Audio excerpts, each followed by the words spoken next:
So good afternoon. I am delighted to welcome you back to this second panel in our conference, and we're going to move now from the ancient world into the early modern world with three papers that discuss aspects of painting and visual art in Italy and Northern Europe from the 17th straddling the 18th century. We have three speakers, the first of whom is Benjamin Binstock, and I will just introduce them each in turn. Binstock is an art historian specializing in Northern Baroque and Renaissance art historiography, and theory.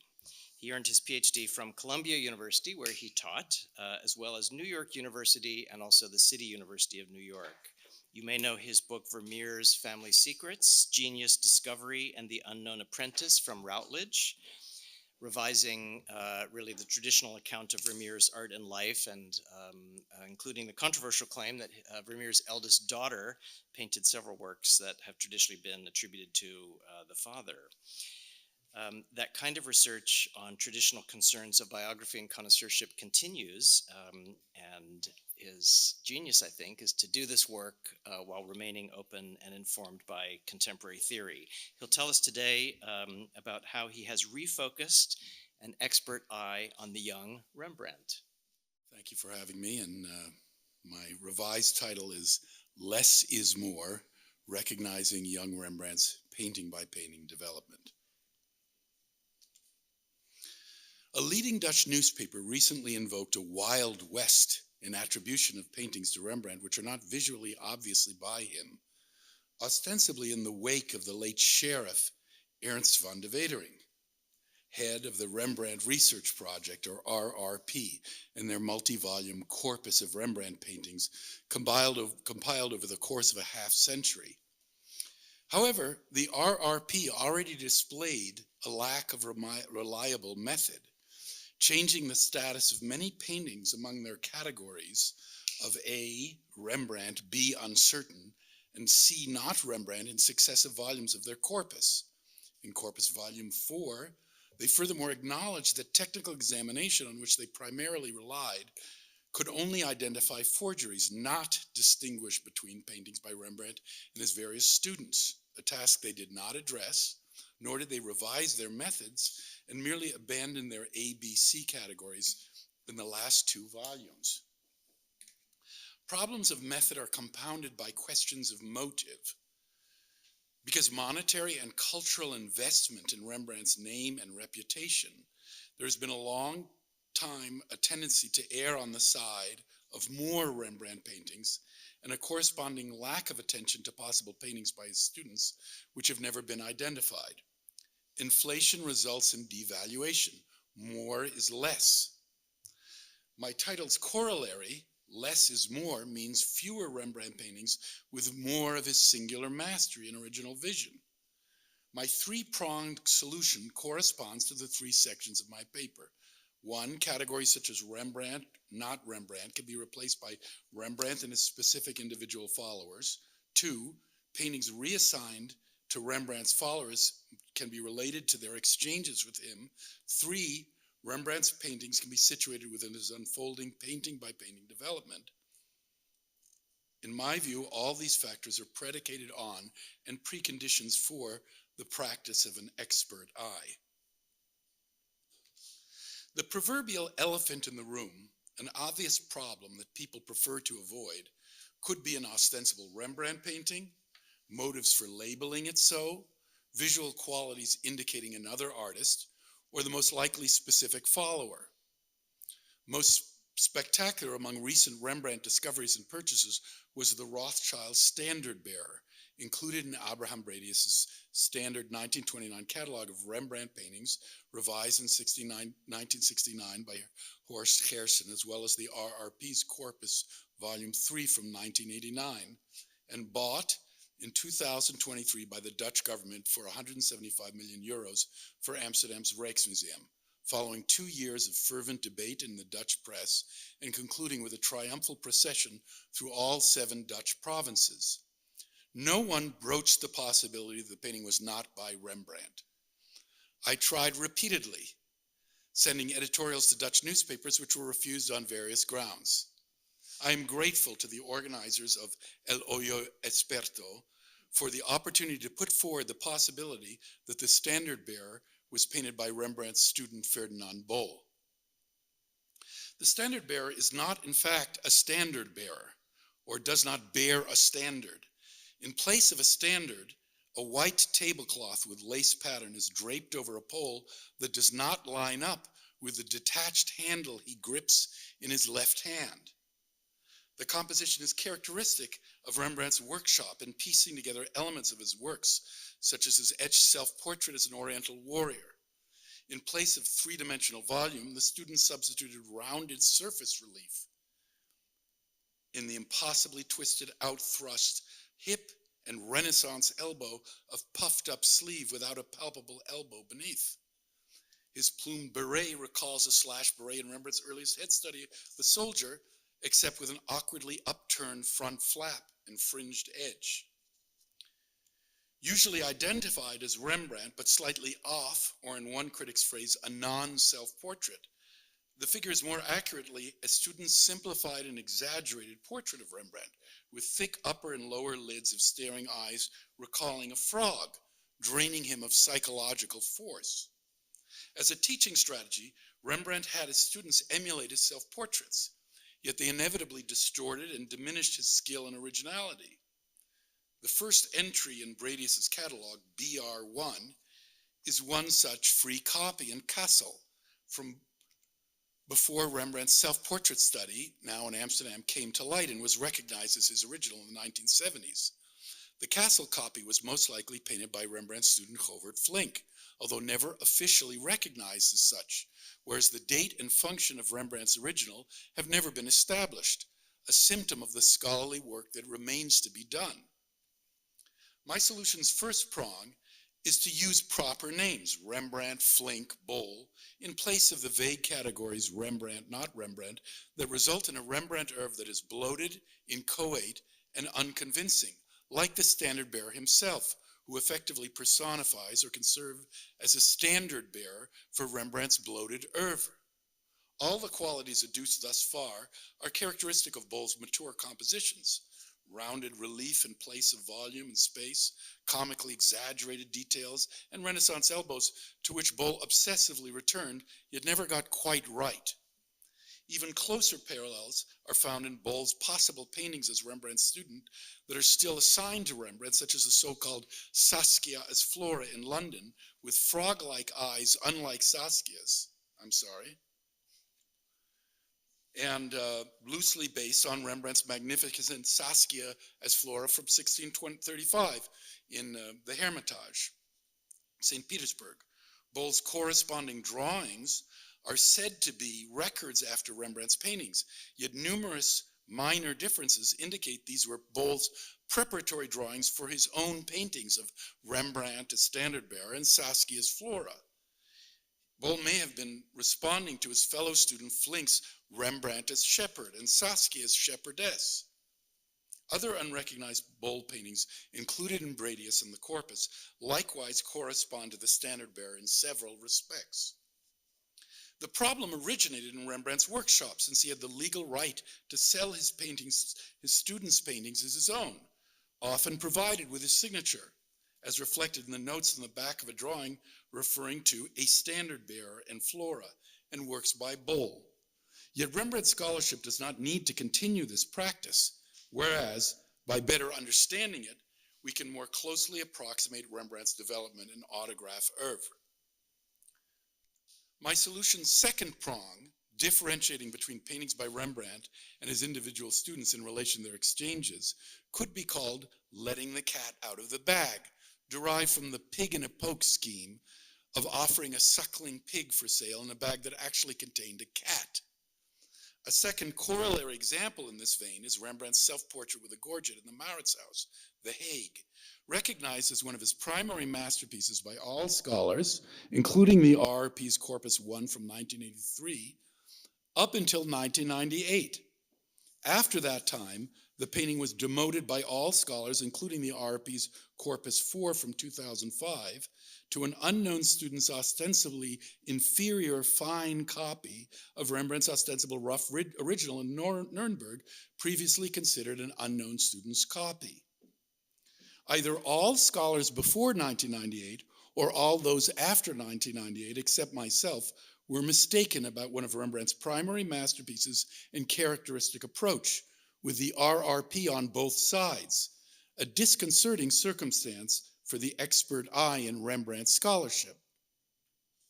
Klaus Grimm, first proposed a reversal in 1997, adopted the following year by committee, including members of the RRP, that performed technical examinations of the two paintings. They concurred with Grimm that the Mauritshuis figure does not resemble young Rembrandt, its fine approach is uncharacteristic of his rough paintings, and its composition presents serious flaws. Wadering in particular, von de Wadering, found fault, among other things, with the eye around the area of the left eyelid.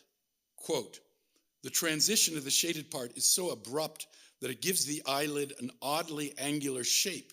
The iris of the eye is a dark hole with a tiny point of light," unquote. A case of an ostensible expert's eye versus an ostensible master's eye. Un apparente ojo esperto contra un apparente ojo del maestro. However, the committee could not agree on who painted the Mauritshuis version.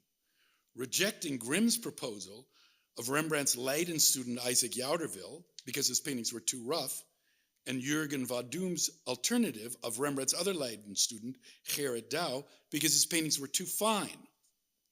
Following earlier scholars, the committee also recognized direct connections between Rembrandt's self-portrait drawing in the British Museum and the Mauritshuis painting.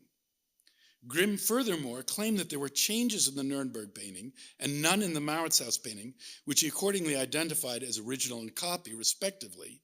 Yet the committee found precisely the opposite: no changes in the Nuremberg painting and many in the Mauritshuis painting, including an underdrawing, otherwise unknown in Rembrandt's paintings. They posited that a student painted the Mauritshuis version and used an underdrawing to copy the Rembrandt's ostensible Nuremberg composition. This last proposal is particularly hard to follow, since underdrawings serve as structural foundations as opposed to a copy of an existing painting. And this underdrawing is part of the Mauritshuis painting, not the Nuremberg painting, regardless of the committee's projection. Perhaps they welcomed the prospect of a sensational discovery resulting from technical examination. Yet the data can be explained more convincingly in the contrary way, according to common sense, and in keeping with the previous consensus, in order to understand better Rembrandt's procedure. The connections between the British Museum drawing, Rembrandt's drawing, and the Mauritshuis painting correspond to its underdrawing, and Rembrandt understandably employed an underdrawing for his most painstakingly executed composition, as all agree, and subsequently recognized that he did not need that pictorial crutch. His composition is not either fine or rough, but rather, like his other paintings, combines detailed surface description with bravura impasto in his cloth and shirt, spontaneity in his unpredictable hair, three-dimensional depth, and bold psychological presence. Rembrandt's unique synthesis was dismantled in the hands of his students. Jouterville most likely painted the Nuremberg copy, which echoes his rough and uncertain copies and elaborations after Rembrandt's self-portraits and head studies, both recognized as Jouterville's and still assigned to Rembrandt.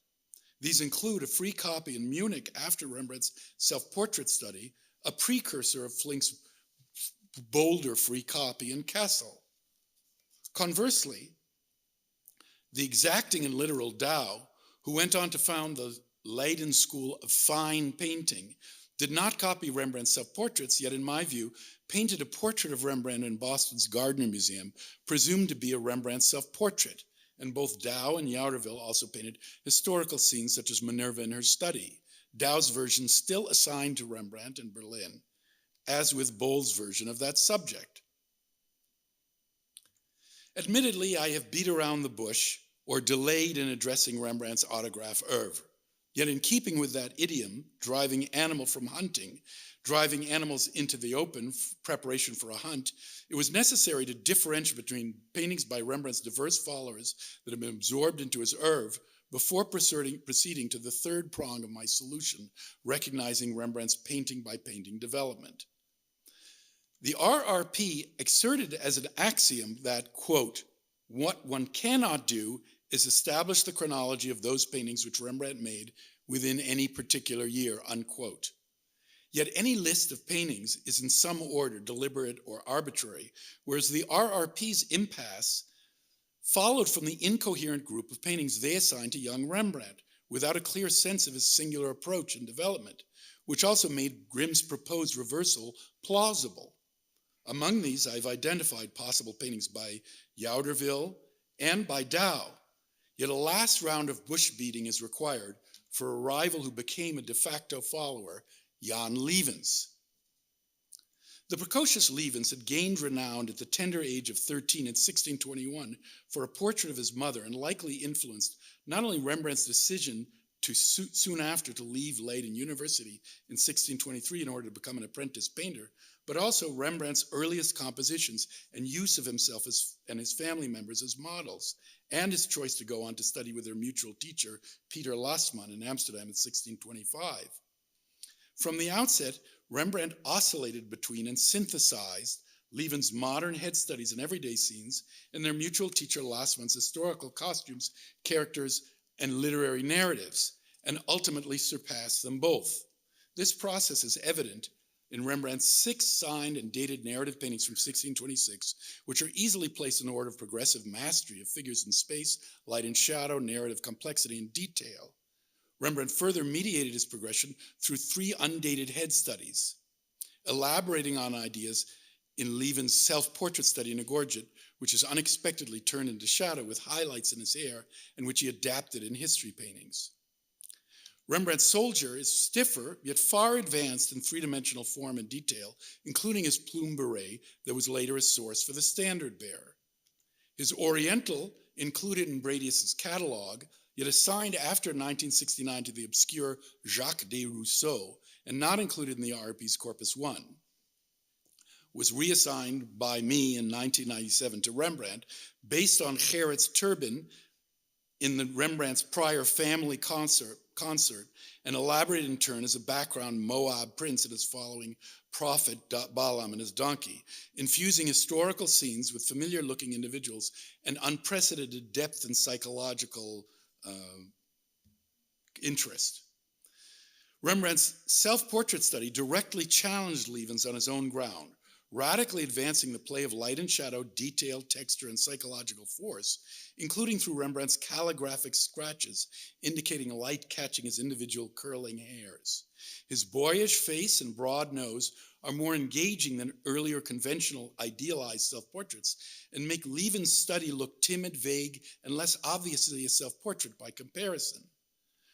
Rembrandt then elaborated on his self-portrait study for the background soldiers in his following painting of unidentified subject, which I propose depicts Claudius Civilis, tribal leader of the Batavians or ancient Dutch, enlisting Wallonian soldiers in the fight against Rome, a stand-in for modern Spain.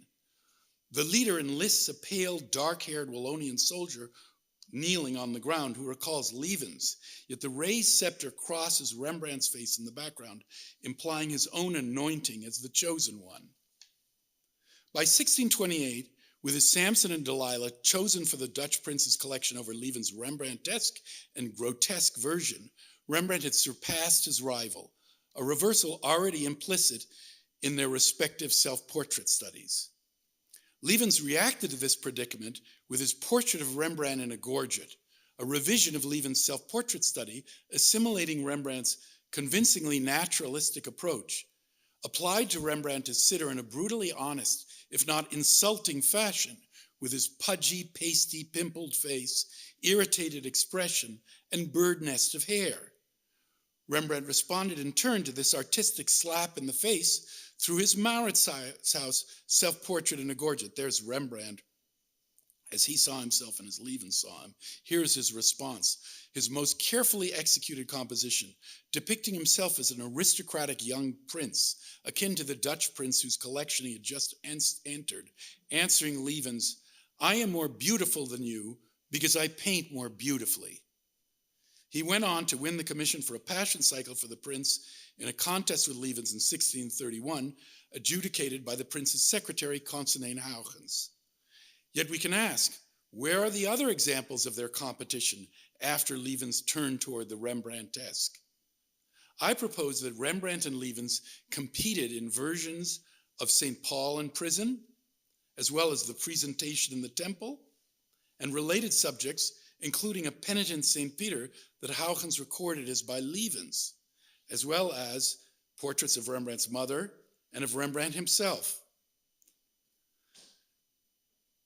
In keeping with their respective approaches articulated by Huygens in his diary, Rembrandt's concentrated attention yielded unsurpassably three-dimensional figures in space, subtle chiaroscuro, intricate detail, and profound psychologies, making the ostensible grandeur of Leaven's compositions look two-dimensional, heavy-handed, and rather dull.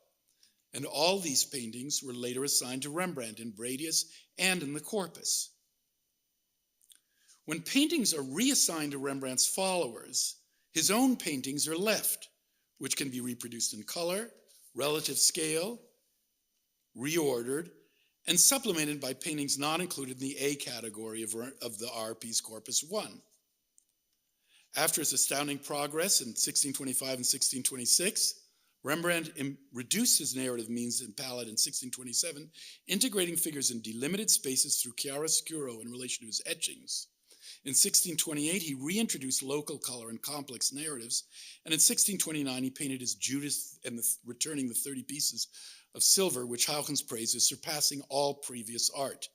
In 1630, Rembrandt focused on miniature and monumental heads, and in 1631, among other things, he depicted himself as a portly Oriental, secured the commission for the Prince's Passion Cycle, and executed his first commissioned portrait in Amsterdam, where he then moved. In conclusion, specific points of my account are complex and could be debated at length, yet I hope that all your expert eyes could follow the fundamental necessity of leaving behind numerous paintings unconvincingly assigned to Rembrandt and recognize young Rembrandt's outstanding paintings and coherent development that emerges as a result, which I submit should be the aim of Rembrandt's scholarship moving forward. Thank you.